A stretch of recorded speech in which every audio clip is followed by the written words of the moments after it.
Olá, sejam todos bem-vindos. Vocês estão no Todos em Um. Eu me chamo Rodrigo Corrêa e é um prazer ter vocês aqui. E nós vamos começar agora o nosso giro de notícias. Bom, vocês vão lembrar que nessa semana houve uma comemoração da melhora econômica do país. Uma agência de checagens acabou aumentando, elevando a nota econômica do país. Não é mentira, isso ocorreu de fato, mas o que não te contaram é que o período qual foi melhorado, né, o que fez com que eu melhorasse, qual era o governo, não era o do Lula. Quem vai explicar isso com mais detalhes é o Dr. Sandro Gonçalves, um canal que eu indico para vocês. Vão lá, assistam os vídeos dele, é muito bom. Bom, vou colocar para vocês aí. Escuta só. Felizmente a gente está acertando, sei lá. Vamos lá.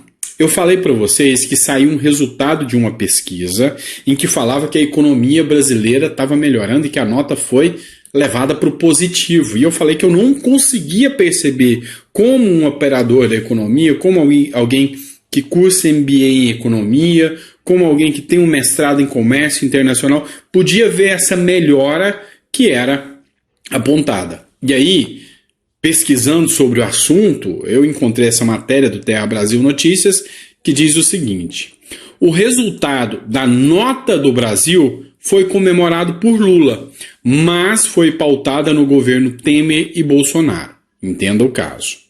A Agência de Classificação de Risco, SIP, divulgou ontem comunicado em que eleva a nota de crédito do Brasil de estável para positiva, ou seja, desde muito tempo, desde 2019, não havia essa nota como positiva.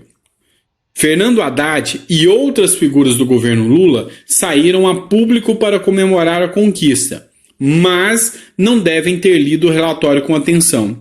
Os sinais positivos sobre a estabilidade fiscal monetária são referentes a políticas desempenhadas majoritariamente entre 2016 e 2022 e não nos últimos 6 meses.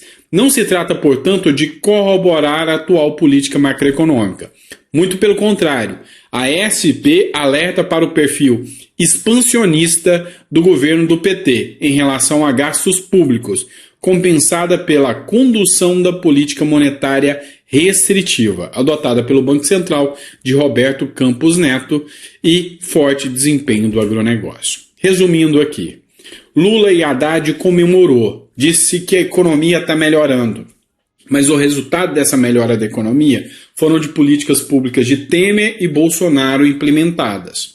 E aí essa mesma instituição que fez a pesquisa fez críticas à nova política do Lula e ainda tem vários economistas que dizem, olha, o Brasil só ainda vem recolhendo resultados por causa da autonomia do Banco Central e da atuação do Roberto Campos Neto, que é o presidente do Banco Central. Ou seja, não tem nada a ver com Lula, não tem nada a ver com Haddad. Pois é, gente, é isso mesmo. Eles comemoraram, mas o mérito é do governo Bolsonaro. Vamos deixar isso bem claro. Se tem uma melhora na economia, ainda é fruto da gestão de Bolsonaro. Vamos agora para o Metrópolis. Vou dar uma olhada nessa notícia aqui. Exclusivo. Empresas representadas por Filho de Lira receberam 34 milhões do governo em 2 anos.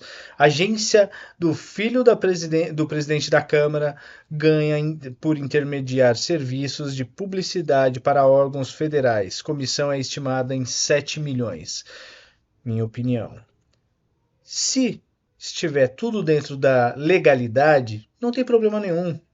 Pode ser, tá tudo certo. Isso não é o problema. Agora, se tiver falcatrua aí sim, desaprovo. Se a lei permite, faça. Vamos para a nossa próxima notícia. Essa daqui é da Folha, né? E continuamos com Lira. Lira se reúne com Lula na iminência de emplacar o primeiro aliado na esplanada. Vamos entender isso daqui. Ó. O presidente da Câmara, deputado Arthur Lira, se reuniu na tarde desta sexta-feira com o presidente Lula no Palácio da Alvorada. A reunião, que durou um pouco mais de 1 hora, foi marcada após o cancelamento da agenda do petista em Rio Verde, Goiás. E ocorreu na eminência do presidente da casa emplacar o seu primeiro aliado na esplanada dos ministérios.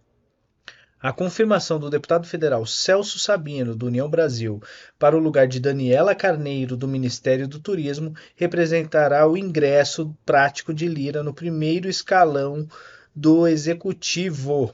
O que é isso? Eu, particularmente, não vejo isso com bons olhos, tá?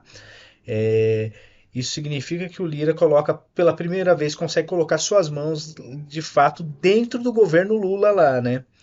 E o que isso pode acarretar? Isso pode acarretar alguns problemas, porque se você prestar atenção, o Lira vem segurando aí alguns projetos do Lula, né? Uns projetos que muito provavelmente ia ser ruim para o Brasil.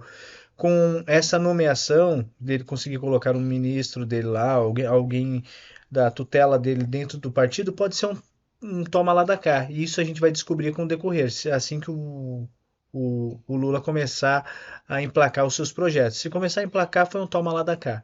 Caso contrário, se manter a postura segurando o que é ruim e aprovando o que é bom, aí não foi um toma lá da cá, foi uma negociação justa. Vamos para o Terra agora, Portal Terra, vamos ver aqui. Portal Terra, vamos ver aqui o que fala o Barroso, dá uma olhada.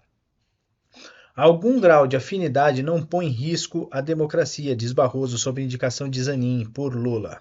Em entrevista à BBC News Brasil, o ministro do STF disse que a escolha do presidente para a corte não fere o princípio da impessoalidade da administração pública. Bom, é que o Zanin não é simplesmente algum grau de afinidade, né? Ele tem um grau muito grande de afinidade com o Lula.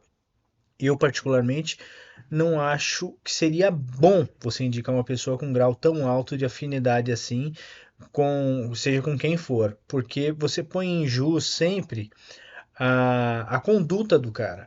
Aí o cara tá lá no STF, foi sabatinado, passou, e aí ele vota. Tudo que ele votar vai ter um peso diferente e todo mundo vai julgar essa proximidade ao presidente.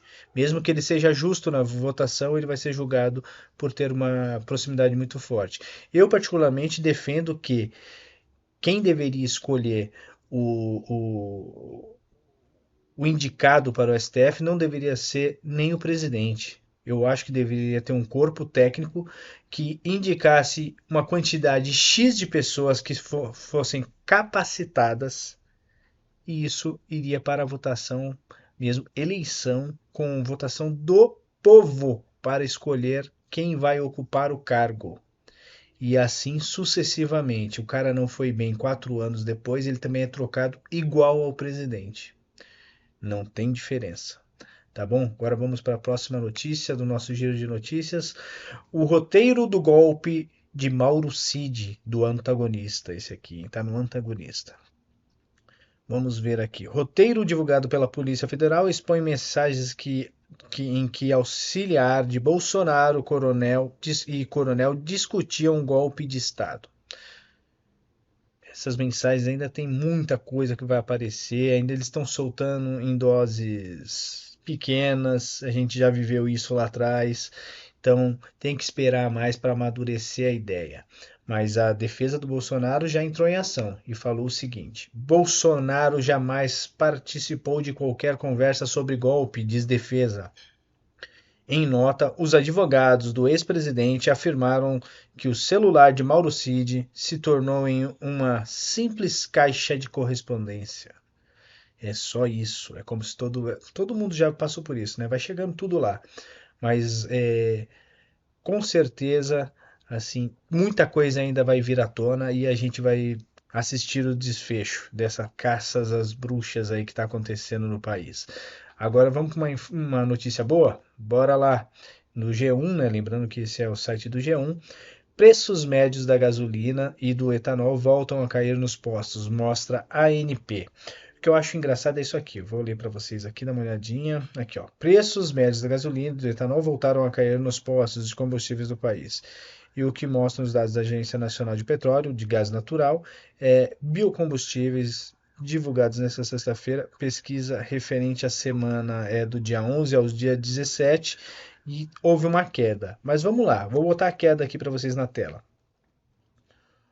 O combustível, ó, foi comercializado em média, R$ 5,40. O valor representa uma queda de 0,37% frente aos R$ 5,42 da semana anterior, segundo dados da ANP. É uma redução de 2 centavos. Gente, eu teria vergonha de comemorar uma redução de 2 centavos. Vocês vão falar, tudo bem, Rodrigo, é uma redução. Foi uma redução, entendo. Mas 2 centavos parece sacanagem, não parece? Uma redução de 2 centavos? Mas vamos continuar torcendo para que tenha mais e mais reduções e que isso faça com que a inflação dê uma recuada junto e o país melhore. Vou sempre torcer pelo meu país, não importa quem esteja no poder. É que às vezes é difícil, viu? Difícil. Vamos para mais uma. Ministério Público investiga a compra de veículos blindados pela Polícia Federal. O custo pode passar de 100 milhões. Lembrando que essa matéria aqui está no G1, né?